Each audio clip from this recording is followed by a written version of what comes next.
Hello everyone. This question appears in class 6th NCERT chapter of fractions. This is fifth question of its exercise 7.1. So the question says that what fraction of an hour is 40 minutes? So firstly देखेंगे 1 hour is equal to हमें बताइए होता है 60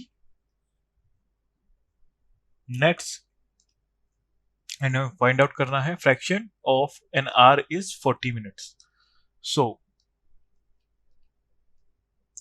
required fraction is हमारे पास 1 hour means 60 minute and find out करना है about 40 minutes तो हो जाएगा 40 by 60. So required fraction is 40 by 60.